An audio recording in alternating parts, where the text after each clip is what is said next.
یہ چھوٹی سی قوم پوری دنیا پر کنٹرول حاصل کرنے کے کیسے کیسے خواب دیکھتی.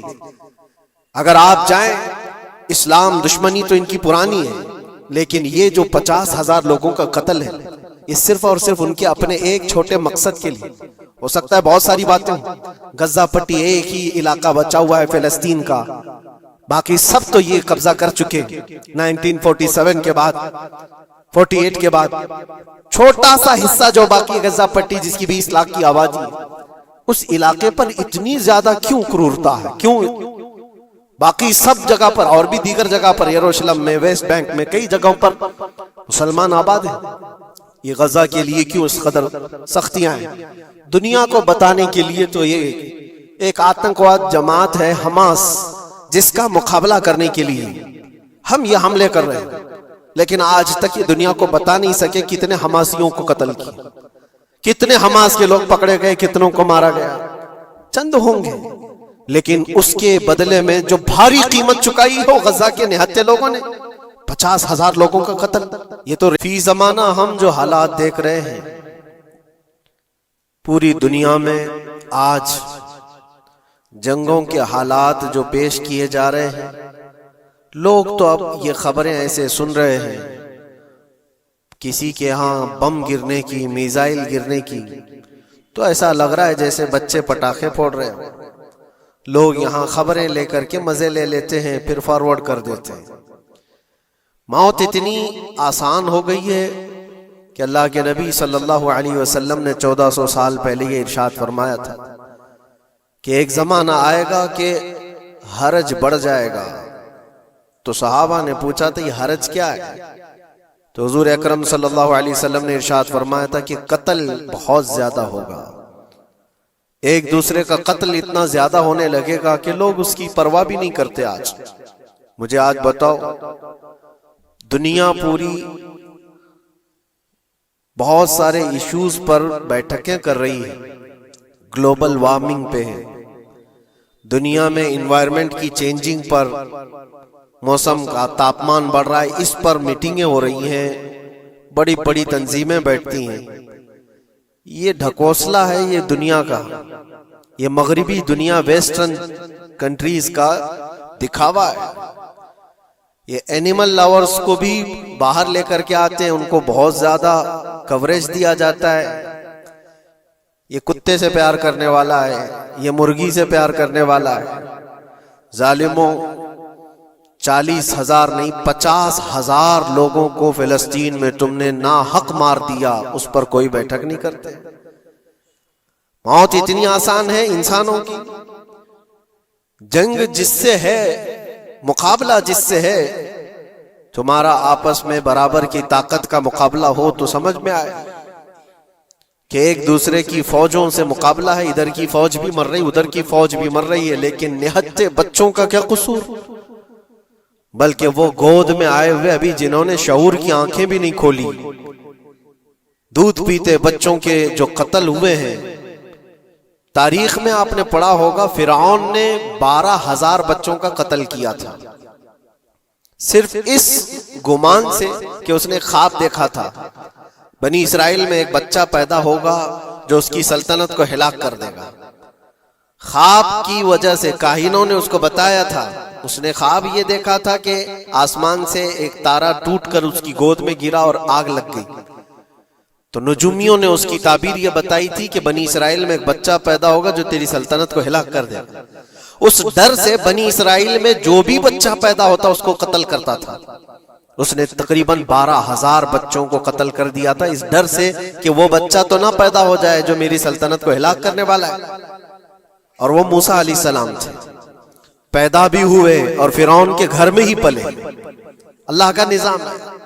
لیکن میں یہاں اس لیے بتا رہا ہوں، فرعون ظلم میں پوری دنیا میں مشہور ہے. وہ عورتوں کو بھی ظالم اس طرح سے مارا ہے کہ جس کی تاریخ میں مثال نہیں ملتی. لیکن میں نے اپنی زندگی میں دیکھا، آج کے زمانے میں اسرائیل نام سے ایک ناجائز حکومت پر قابض شخص نے 12,000 نہیں 50,000 لوگوں کو سال بھر میں قتل کر دیا. یہ تاریخ کا بھیانک چہرہ ہے. آج لوگ اس کو ہلکے میں لے رہے ہوں گے، نیوز والے ایک طرفہ رپورٹ کرتے ہیں کیونکہ ان کو ان کے باپ داداؤں سے ڈر ہے، جہاں کی کھاتے ہیں وہاں کی گاتے ہیں، لیکن بعد کو یہ سچائیاں جنریشن میں منتقل ہوتی رہیں گی، کبھی تو آئے گا کوئی انصاف کی نظر رکھنے والا۔ اور انسانیت کا قتل کتنا بڑا قتل ہے، ایک شہر کے 50,000 لوگوں کو قتل کر دینا، اور ایسے کہ وہاں کی عمارتیں پورے راکھ کے ملبے میں چلی گئی، صدیاں لگ جاتی ایک شہر کو بسنے میں، ایک گھر کو بنانے میں آدمی کی اپنی زندگی گزر جاتی ہے، کیا کیا ارمانوں سے گھر بناتے ہیں، لیکن ایک پل میں کسی کا گھر اجاڑ دیا، اس کے سامنے تڑپتے ہوئے اس کے باپ کی لاش ہو، ماں کی لاش ہو۔ وہ تصویریں کہ آپ نے نہیں دیکھی کہ ایک باپ چھوٹی سی بیٹی کو لے کر کے دوڑ رہا ہے تو اس کا بیٹا الگ پیر اور ہاتھ جلے ہوئے بم سے تڑپ رہا ہے، وہ کس کے درد کو دیکھے؟ یہاں تک کہ میں نے دیکھا کہ بیٹی کو باپ یہ نصیحت کر رہا ہے، تھوڑا اور صبر کر لے بیٹا، شہادت ملنے والی ہے۔ کون کرتا ہے موت سے پہلے اپنے بچے کو اتنی تلقین کر دے؟ حالات ایسے۔ دوسرے ایک کہ وہاں پر کھانے پینے کی ایڈ کوئی جا نہیں سکتی، اس پر پابندی، دوائیاں نہ جائیں اس پر پابندی۔ دنیا کا کوئی قانون اس چیز کو جائز ٹھہراتا ہے؟ مجھے بتاؤ، آتنکواد کا راگ الاپنے والے ان باتوں کو کیا کہیں گے؟ انسانیت اگر کہیں ہے تو اس کا تصور تو کرو۔ کسی کے فنڈامنٹل رائٹس ہوتے ہیں، بیسک رائٹس ہوتے ہیں، کھانا پینا یہ اس کا انسانی حق ہے۔ دشمنی تم سے جن کی ہے ان کے ساتھ مقابلہ کرو، عام شہریوں کے ساتھ نہیں۔ مخبر صادق رسول اکرم صلی اللہ تعالی علیہ وسلم کی تعلیمات دیکھو، جہاد کو لے کر جو پروپیگنڈا تم پھیلاتے ہو، اور ہر چیز کو جہاد کا لفظ دے کر کے ایک ایسا نیریٹو کریٹ کرتے ہو کہ لوگوں کے دماغ میں ایک پروپیگنڈا پھیل جائے۔ آؤ میں سناتا ہوں، رسول پاک صلی اللہ تعالی علیہ وسلم جب صحابہ جہاد میں جاتے تو ان کو کن باتوں کی تلقین کرتے تھے؟ سب سے پہلے مجاہدین صحابہ سے کہتے جس جگہ تم جا رہے ہو مقابلہ تمہارا جن کے ساتھ ہے انہی سے مقابلہ کرنا، جو تمہارے خلاف تلوار اٹھائے اس کے خلاف تم تلوار اٹھاؤ، اور راستوں پر بیٹھے ہوئے بوڑھوں کو ہاتھ نہ لگانا، کسی عورت کے ساتھ چھیڑ چھاڑ نہ ہو، حاملہ عورتیں اگر قید میں آ جائیں تو انہیں چھوڑ دینا۔ یہ حضور پاک صلی اللہ علیہ وسلم کی تعلیمات ہیں۔ حتیٰ کہ رسول کریم صلی اللہ علیہ وسلم نے یہ فرمایا جس شہر میں تمہارا غلبہ ہو جائے، تم غالب آ گئے وہاں کی فوج پر، تو وہاں کے رہنے والوں کے بچوں کو نہ ظلم کرنا، ان کو نہ پکڑنا۔ پھر تعلیمات میں یہ ہے وہ چاہے جس مذہب کے بھی لوگ ہیں ان کے معبدوں کو، ان کی عبادت گاہوں کو ختم نہیں کرنا، ان کی عبادت گاہوں کو توڑ پھوڑ نہ کرنا جس شہر میں تم جا رہے ہو۔ یہاں تک کہ حضور اکرم صلی اللہ علیہ وسلم کی تعلیمات تو دیکھو، حضور یہ تک فرماتے تھے مجاہدین صحابہ کو کہ جس شہر میں تم جا رہے ہو وہاں کے درختوں کے پتے بھی نہ اکھاڑنا، درختوں کو بھی نہ نقصان پہنچانا۔ جنگی تعلیمات کو آج کوئی نظر میں نہیں رکھتا ہے۔ دنیا کہتی ہے کہ جنگ کے دوران بھی کچھ اصول ہوتے ہیں، لیکن کوئی اصول نہیں۔ ہم نے دیکھا ہے جس کی طاقت ہے اس کا بول بالا ہے، یہ دنیا ان کے خلاف کبھی کوئی بات نہیں کرتی۔ آج سے تقریباً 20 سال پہلے بھی عراق کی کیا حالت تھی آپ نے دیکھا ہوگا، ایک جھوٹے پروپیگنڈے کی وجہ سے پورے عراق کو تباہ کیا گیا، آج تک وہ سنبھل نہیں پایا۔ نیوکلیئر پاور عراق کے اندر موجود ہے، اس کے ری ایکٹر وہاں پر موجود ہے، کیا کیا چیزیں اس زمانے میں پھیلائی گئی۔ سوشل میڈیا تو نہیں تھا اتنا، دنیا نے یہ مان لیا کہ ہاں دادا کہہ رہا ہے تو ہوگا، اور حملہ کیا اسی بنیاد پر۔ 20 سال ہو گئے، آج تک عراق میں کوئی نیوکلیئر پاور پلانٹ نہیں نظر آیا، کہیں نہیں۔ ایک جھوٹے پروپیگنڈے کی وجہ سے وہاں کے کتنے لاکھ لوگوں کو بے گھر ہونا پڑا ہے پتہ ہے۔ کچھ جگہ ایسی ہیں جہاں بم برسائے گئے، آج تک وہاں کوئی سبزہ نہیں اگتا، کوئی وہاں پر فصل نہیں ہوتی۔ میں نے خود اپنی آنکھوں سے دیکھا ایک نیا میدان جس پہ لوگ فٹ بال کھیلتے تھے، چند سالوں کے بعد دیکھو تو پورا میدان قبروں سے بھرا ہوا ہے۔ قبریں ہیں وہاں پر، پوری قبریں ہیں، لوگوں کو جنازہ اٹھانے کے لیے لوگ نہیں ملتے ہیں، موت اتنی عام کر دی گئی تھی۔ ان باتوں کو کوئی کہتا ہے؟ آپ نے سنا کبھی ابو غریب جیل کے متعلق؟ قیدیوں کے ساتھ جو وحشیانہ سلوک کیا ان گوروں نے، اللہ کی پناہ، بہت سخت قسم کے، دنیا میں بدنام زمانہ جیل اس کو کہا جاتا ہے۔ ہر طرح کی وہاں پر قیدیوں کے ساتھ آزمائشیں ہوئی، ہر طرح کی، ان پر کتے چھوڑ دینا، ان کی شرمگاہیں کاٹنا، ان پر پیشاب کرنا، ہر چیز جو انسانیت سوز ہے، انسانیت کو جلا دینے والی، یہ ساری حرکتیں کی گئی۔ دنیا خاموش ہے اس سلسلے میں۔ کیوں؟ سپر پاور کے 1000 گنا بھی ہضم کر لیے جاتے ہیں۔ چھوٹا ملک یا غریب آدمی کوئی بات کرے تو سارے اس پر ٹوٹ پڑتے ہیں۔ آج میں ایک چیز آپ کو بتانا چاہ رہا ہوں کہ یہ کوئی نئی چیز نہیں ہے جو ہو رہی ہے آج دنیا میں، یہ پھیلنے والی ہے اور قیامت کے قریب ہم آ چکے ہیں۔ ہو سکتا ہے دنیا پوری جنگوں کے لپیٹ میں ہو، جو رسول پاک صلی اللہ علیہ وسلم نے ارشاد فرمایا، قتل اتنا بڑھ جائے گا کہ 100 لوگ ہوں تو 99 مر جائیں گے، ایک بچ جائے گا۔ قتل اتنا بڑھ جائے گا، یہ جنگ کی آگ ہو سکتا ہے آس پاس سب پھیل جائے، جس کی وجہ سے اس وبا میں، اس بلا میں سب ملوث ہونے لگ جائیں گے۔ اور ایک بات یہ بھی یاد رکھو، چاہے جیسی بھی حکومت ہو، تاریخ پوری اٹھا کر کے دیکھنا، ظلم کے بعد جو غرور و تکبر میں آ کر فرعون بننے کی کوشش کرتا ہے، اس کا انجام اللہ تعالیٰ بہت بھیانک فرماتا ہے، بہت بھیانک انجام ہوتا ہے۔ اب کے ظالم بھی اپنے انجام کے بہت قریب آ چکے، انہوں نے ظلم اتنا کیا ہے، وہ بچوں کی آہیں، وہ عورتوں کی چیخیں کیا بارگاہ رب العزت میں نہ پہنچی ہوں گی؟ رب تبارک و تعالیٰ خود فرماتا ہے، سَيَعْلَمُ الَّذِينَ ظَلَمُوا أَيَّ مُنْقَلَبٍ يَنْقَلِبُونَ، ان قریب ظالم یہ دیکھ لیں گے کہ کس پلٹی میں اللہ تعالیٰ انہیں گرانے والا ہے۔ جو جال وہ اپنے دشمنوں کے لیے بنتے ہیں، اللہ تعالیٰ اسی جال میں ان کو پھنساتا ہے۔ آج دیکھنا آپ، تاریخ کی سچائیاں آپ کو اس بات کا جواب دیں گی۔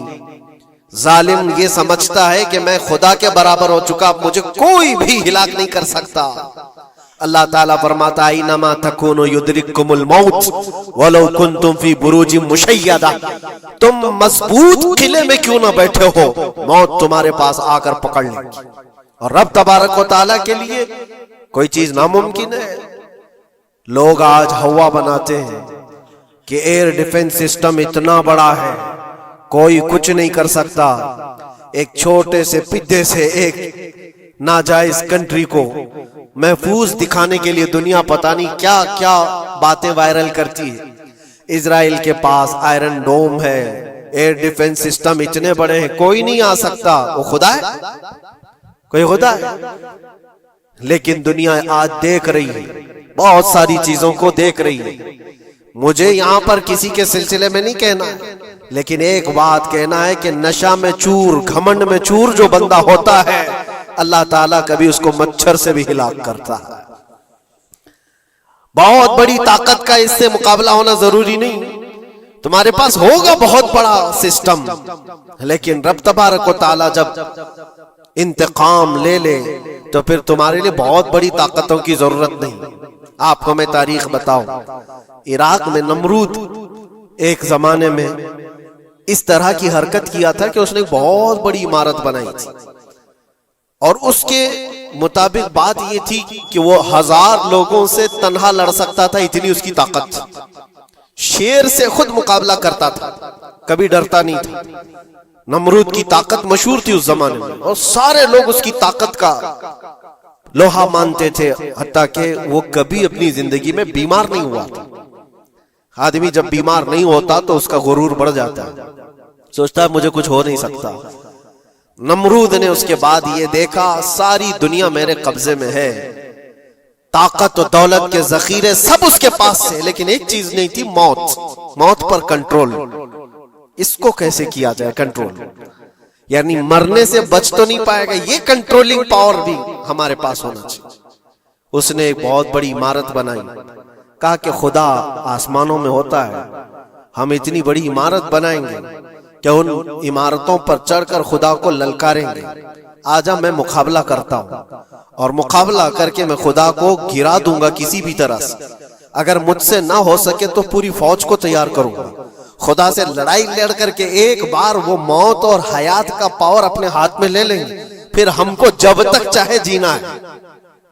کہاں کی خام خیالی، لیکن اس نے بنایا، پوری دنیا بھر سے لوگوں کو جمع کیا، سب کی زبان ایک بنایا، سب کی کرنسی ایک بنایا، ساری اس پوری دنیا کے لوگ اس کی فوج میں، سب کو یہ باور کرانا شروع کیا کہ ہماری لڑائی ہے دنیا سے نہیں، ہماری لڑائی کریٹر سے، خالق سے، ہم اس سے پاور چھین لیں گے ایک بار، اور پھر اپنے ہاتھ میں موت و حیات کا کنٹرول رکھیں گے، جس کو جتنی لمبی عمر چاہیے میں دوں گا، جس کو جب تک جینا ہے میں دوں گا، ازل سے لے کر ابد تک یہ سارے خیالات اس کے تھے، اور اس نے جمع کیا، عمارت بھی بنایا، فوج بھی تیار کیا۔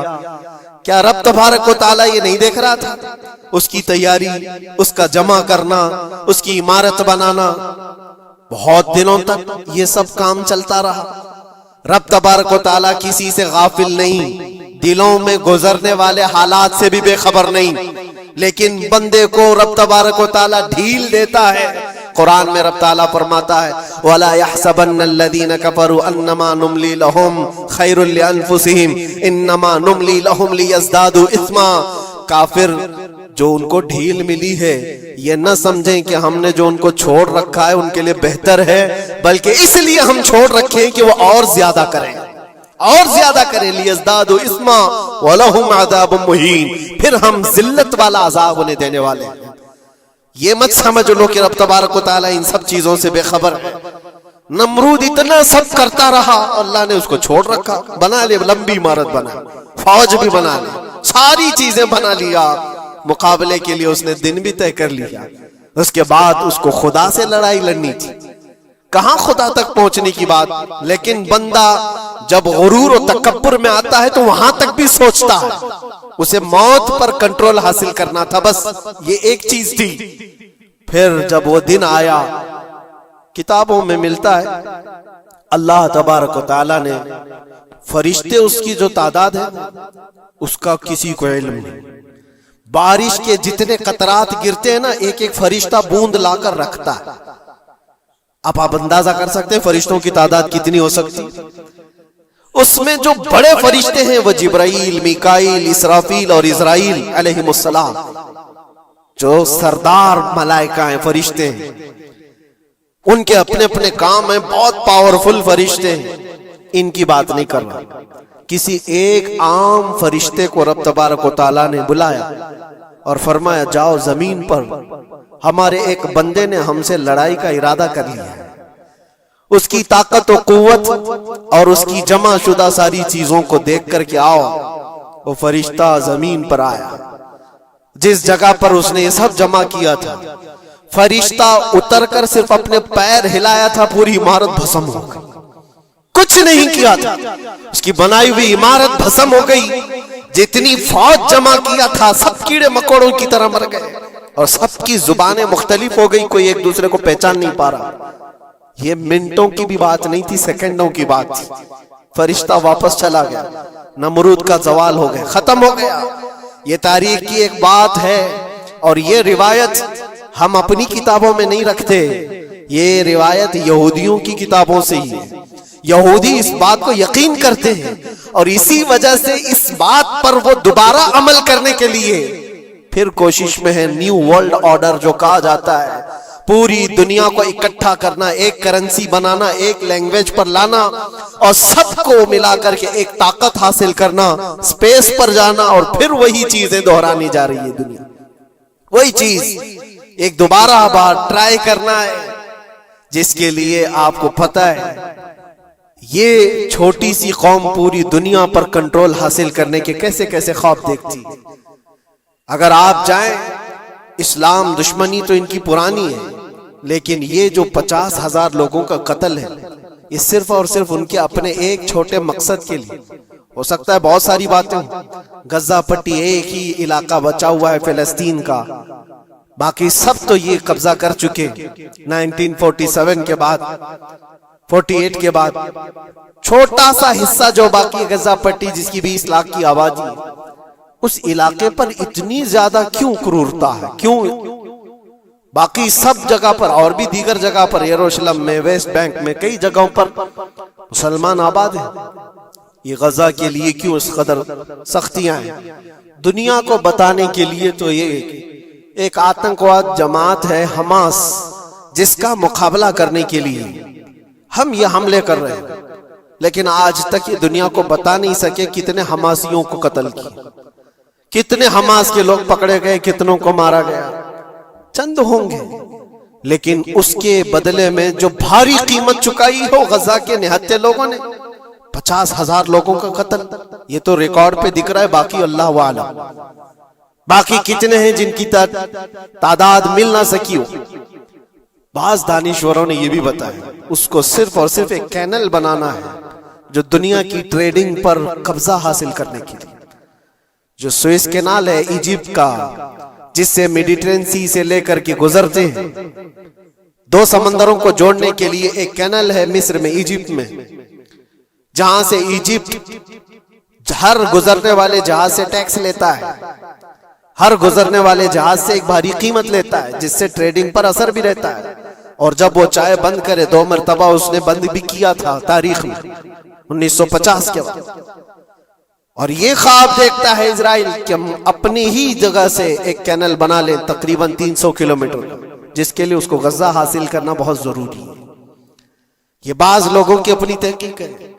تو کیا کوئی اپنے مفاد کا حاصل کرنے کے لیے 50,000 لوگوں کا قتل کر سکتا ہے؟ دنیا کو یہ بھیانک چہرہ بھی تو معلوم ہونا چاہیے۔ اگر ان کو کوئی راستہ بنانا ہے تو اس کے لیے انسانیت کا قتل کرنا ہے۔ میں آپ کو ایک بات عرض کیے دیتا ہوں، قرآن پاک نے جو فرمایا وہ حق ہے، 100% حق ہے۔ اللہ نے فرمایا، میں نے خطبے کے بعد جو آیت پڑھی، وَضُرِبَتْ عَلَيْهِمُ الذِّلَّةُ وَالْمَسْكَنَةُ، اللہ فرماتا ہے ان پر ذلت اور غربت لکھ دی گئی، کس پر؟ یہودیوں کے متعلق۔ وَبَاءُوا بِغَضَبٍ مِّنَ اللَّهِ، اور اللہ کے غضب میں رہیں گے وہ ہمیشہ۔ آپ سورہ فاتحہ میں پڑھتے ہیں نا، غیر المغضوب علیہم ولا الضالین، مغضوب کا مطلب کیا ہے؟ جن پر اللہ کا غضب ہوا، اور وہ یہود قوم ہے۔ قرآن پاک کی میں آپ کو بات بتا رہا ہوں، اور اللہ تعالیٰ فرماتا ہے وجہ کیا ہے؟ ذالک بأنہم کانوا یکفرون بآیات اللہ، وہ اس لیے کہ اللہ کی نشانیوں کو ٹھکراتے، ویقتلون النبیین بغیر حق، اور اللہ کے نبیوں کو ناحق قتل کرتے۔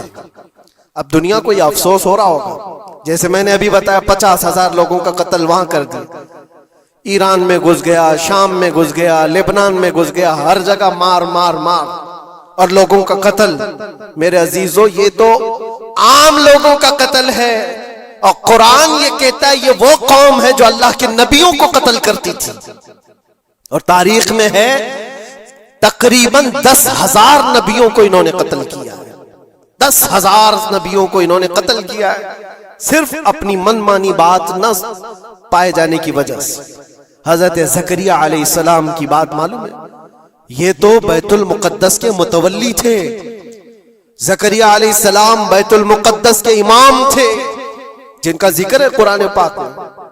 حضرت زکریا علیہ السلام کے پیچھے یہی قوم جو ان کی امت میں تھی، یہودیوں کے لیے بھی وہ مقدس نبی تھے، لیکن ان ظالموں نے حضرت زکریا علیہ السلام کو دشمنی میں رکھ کر کے ایسا قتل کیا تھا، اللہ اکبر۔ زکریا علیہ السلام ان سے بھاگ کر کے نکلے تھے، اور ایک درخت کو جا کر کہا، اے درخت کھل جا، میں تجھ میں آتا ہوں۔ درخت کھل گیا، حضرت زکریا علیہ السلام اس میں اندر چلے گئے، درخت پھر بند ہوا، تاریخ میں موجود ہے۔ ابلیس لعین نے، شیطان مردود نے یہودیوں کو راستہ بھی بتایا اور درخت بھی بتایا کہ اس کے اندر زکریا چھپے ہوئے، اس کے اندر زکریا ہے۔ یہودیوں نے تیز آری لے کر کے درخت کو اوپر سے کاٹنا شروع کیا کہ درخت کے 2 ٹکڑے ہوں گے تو زکریا علیہ السلام تک بھی پہنچ جائیں گے۔ انہوں نے آری سے کاٹتے کاٹتے کاٹتے ان کے سر تک پہنچا دیا، اور جب حضرت زکریا علیہ السلام کو اپنے سر کے اوپر سے کٹنے کی آواز آنے لگی تو اب سوچا کہ اب یہ آری سے پورا کٹ جائے گا. اللہ تعالیٰ کی طرف سے ندا آئی، اے زکریا صبر کر لو، اگر تم اس پر آواز نکالو گے تو صبر والوں میں سے تمہارا نام نکل جائے گا. یہاں تک کہ تاریخ میں ہے وہ یہودیوں نے آری سے کاٹتے کاٹتے حضرت زکریا علیہ السلام کے سر کو چیر دیا اور جسم کے 2 ٹکڑے ہو گئے. اللہ کے نبی خاموش رہے، صبر کر کے رہ گئے. ان کے بیٹے یحییٰ علیہ السلام نے یہودیوں کے ایک گورنر یا بادشاہ کو یہ کہا تھا کہ ایک نکاح میں 2 بہنوں کو رکھنا جائز نہیں. اس نے 2 بہنیں ایک ساتھ اپنی زوجیت میں رکھا تھا. صرف اتنی بات پر حضرت یحییٰ علیہ السلام صرف 33 سال کے جوان تھے. اس یہودی ظالم نے یحییٰ علیہ السلام کے سر کو کاٹ کر کے برتن میں لا کر ناشتے میں رکھا تھا. اللہ کے نبی کی بات کر رہا ہوں، اللہ کے نبی کے سر کو کاٹ کر تشت پہ رکھا تھا. لیکن تاریخ کی سچائیاں بتاتی ہیں کہ وہ کٹے ہوئے سر سے یحییٰ علیہ السلام بولتے تھے، اے ظالم اب بھی میں کہتا ہوں ایک نکاح میں 2 بہنوں کو رکھنا حرام ہے، حرام ہے. یہ اللہ کے نبیوں کی زندگی میں بتا رہا ہوں جن کے ساتھ انہوں نے کی. عیسیٰ علیہ السلام، یہ پاگل عیسائی جو آج ان کی کپڑوں میں جا کر بیٹھے ہوئے ہوتے ہیں جبکہ زندگی بھر یہ لڑتے رہے ہیں. قرآن بھی کہتا ہے وقالت اليہود لیست النصارى علی شیء وقالت النصارى لیست اليہود علی شیء. دونوں لڑتے تھے. یہودی کہتے عیسائی کوئی چیز ہی نہیں، عیسائی کہتے تھے یہودی کوئی چیز ہی نہیں. ان کی جنگیں اتنی خطرناک ہوئی، یہ سب لپا پوتی کر کے آج دکھاتے ہیں کہ ہم سب ایک ہیں. بہت گہری دشمنیاں ان کے درمیان تھی. عیسائیت، حضرت عیسیٰ علیہ السلام کو کیا کیا گیا؟ جب انہوں نے اپنے پیغامات پھیلائے تو عیسیٰ علیہ السلام کو بھی قتل کرنے کا منصوبہ یہودیوں نے بنایا تھا اور پورے لوگ آ کر حضرت عیسیٰ علیہ السلام کے گھر کو گھیراؤ کر لی. عیسیٰ علیہ السلام کو اس رات اللہ تعالیٰ نے آسمانوں پر اٹھا لیا اور ایک یہودی کو اندر دیکھنے کے لیے بھیجا تھا یہودیوں نے کہ جا کے دیکھو عیسیٰ ہے کہ نہیں. تو اللہ تعالیٰ نے وہ آئے ہوئے یہودی کو عیسیٰ علیہ السلام کی شکل دے دی. عیسیٰ علیہ السلام کو اٹھا لیا. یہودی جو باہر کھڑے منتظر تھے ہمارا آدمی اندر گیا ہے دیکھنے کے لیے، مارنے کے لیے، قتل کرنے کے لیے، ابھی تک آیا نہیں، تو سب کے سب اندر گھس گئے. دیکھا وہ آدمی بیٹھا ہوا ہے، اسی کو پکڑ کر لا کر سولی پر چڑھا دیا عیسیٰ سمجھ کر کے. لیکن اتفاق یہ ہے کہ اس کو پوری شکل نہیں دی گئی تھی. آدھی شکل عیسیٰ علیہ السلام کی تھی اور آدھی اس کی خود کی تھی. بعد میں یہودیوں میں خود اختلاف ہو گیا، ہمارا بندہ کہاں گیا جو ڈھونڈنے کے لیے گیا تھا، وہ غائب کہاں ہے؟ اور اگر یہ ہمارا بندہ ہے جو ڈھونڈنے کے لیے گیا تھا تو پھر عیسیٰ کہاں ہے؟ یہ اختلاف میں، یہ شک میں 550 سال گزر گئے. پھر میرے مصطفیٰ صلی اللہ علیہ وسلم تشریف لائے اور قرآن نے اس بات کو واضح کیا، نہ تم نے عیسیٰ کا قتل کیا نہ سولی چڑھائی ہے. عیسیٰ علیہ السلام زندہ ہیں، اللہ نے آسمانوں پر انہیں اٹھایا. یہ تو عیسائیوں پر احسان ہے قرآن کا جو سچائیاں 550 سال پہلے کی بتایا.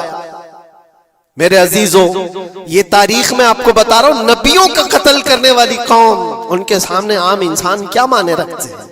یہ دنیا کی ساری قوموں کو حقیر سمجھنے والی قوم، دنیا کے پورے ذخیروں کو اپنی ملکیت سمجھنے والی قوم، ان کا عقیدہ ہے یہ دنیا کا جتنا گولڈ ہے، جتنا سونا ہے، اس پر صرف اور صرف ان کی قوم کا قبضہ ہونا چاہیے. پوری دنیا کو. آپ کو پتا ہے مدینہ طیبہ میں حضور پاک صلی اللہ علیہ وسلم کی آمد سے پہلے یہ سب کے سب مدینے میں بسے ہوئے تھے. 550 سال سے انتظار کر رہے تھے حضور کے آنے کا. دوسری قوموں کو ڈراتے تھے. کیوں؟ ان کی کتاب میں موجود تھا آخری نبی کے آنے کی ساری باتیں موجود تھی. آخری نبی آئیں گے، ان کے ماننے والوں کا غلبہ ہوگا، وہ اپنے نور نبوت سے لوگوں کے دلوں کو پاک کریں گے. ان کی شکل بھی بتائی گئی تھی تورات میں، ان کے آنے کی جگہ بھی بتائی گئی تھی. پورے حجاز میں کھجوروں کا جھنڈ ایک علاقہ ہوگا جہاں یہ نبی آئیں گے، اور وہ مدینے کے علاوہ کوئی جگہ ہی نہیں تھی. یہودی یہ سب چیزیں دیکھ کر حضور کے آنے سے 550 سال پہلے سے انتظار میں تھے. وہ نبی یہی آئیں گے، یہی آئیں گے. اور دوسری قوموں کو ڈراتے تھے، ہم سے مت الجھنا، آخری نبی آنے والے ہیں ہمارے، اور اس نبی کے آنے کے بعد پھر ہم چن چن کر تم سے بدلہ لیں گے۔ اور جب کبھی مصیبت آتی تو اللہ سے دعا بھی یہ کرتے تھے کہ اللہ وہ آخری نبی جو ہمارے علاقے میں آنے والے ہیں ان کے صدقے میں تو ہماری بلاؤں کو دور کر دو۔ یہ وہ قوم ہے جو حضور آخر النبیین صلی اللہ علیہ وسلم کے انتظار میں وقت کاٹ رہی تھی، لیکن ہوا یہ، ان کا عقیدہ یہ تھا کہ آخری نبی تو بنی اسرائیل میں ہی پیدا ہوں گے، ہمارے خاندان میں پیدا ہوں گے۔ انہوں نے ٹھیکہ لے رکھا ہے آخری نبی کہاں پیدا ہوں گے یہ فیصلہ کریں گے۔ اللہ تبارک و تعالیٰ نے آخری نبی ہمارے آقا صلی اللہ علیہ وسلم کو بنی اسرائیل میں نہیں بنی اسماعیل میں پیدا کیا، اسماعیل علیہ السلام کی اولاد میں پیدا کیا، اور یہ اسماعیل علیہ السلام کی اولاد پورے عرب میں آباد تھی۔ عرب میں پوری آبادی اسماعیل علیہ السلام کی تھی۔ مکہ کو آباد کس نے کیا؟ اسماعیل علیہ السلام۔ اسماعیل علیہ السلام کی اولاد پورے مکہ میں آس پاس سب علاقوں میں آباد، ساری جتنے بھی نسب ہیں وہ اسماعیل علیہ السلام تک پہنچتے ہیں عرب والوں کے۔ اور یہ یہودی بنی اسرائیل ہے، یعنی یعقوب علیہ السلام کی اولاد میں سے، اور یہ دوسروں کو حقیر جانتے تھے۔ جب تک یہ لوگ عرب میں تھے، مدینے میں تھے، انہوں نے ہر ایک کو حقارت سے دیکھا۔ عربوں سے ان کے تعلقات ایسے نہیں تھے، عام لوگوں سے کہتے ہمارے سے بات کرنے کے قابل نہیں ہیں، سب کو امی کہتے تھے، ان پڑھ، جاہل، ایسے الفاظ سے عربوں کو پکارتے تھے۔ عربوں سے اگر ان کے تعلقات ہوتے بھی تو بڑے بڑے ٹاپ لیڈر جو ہوتے ہیں عربوں کے، بس ان سے تعلقات تھے، عام لوگوں کو یہ گنتے ہی نہیں، کچرا کہتے تھے۔ بنی اسماعیل کو جب یہ کچرا کہتے تھے، اور بنی اسماعیل میں جب آخری نبی پیدا ہو گئے تب کیا کہنے لگے پتہ ہے؟ کہتے نہیں، یہ غلط ہو گیا، آخری نبی تو بنی اسرائیل میں پیدا ہونے والے تھے، یہ جبرائیل نے شرارت کیا اور بنی اسماعیل میں جا کر کے نبوت دے دی۔ کچھ تو یہ کہنے لگے، کچھ تو کہنے لگے وہ ہے ہی نہیں آخری نبی۔ لیکن کیسے انکار کرتے؟ قرآن کہتا ہے یعرفونہ کما یعرفون ابناءہم، اس رسول کو وہ ایسے پہچانتے تھے کہ اپنے بیٹوں کو بھی نہیں پہچانتے۔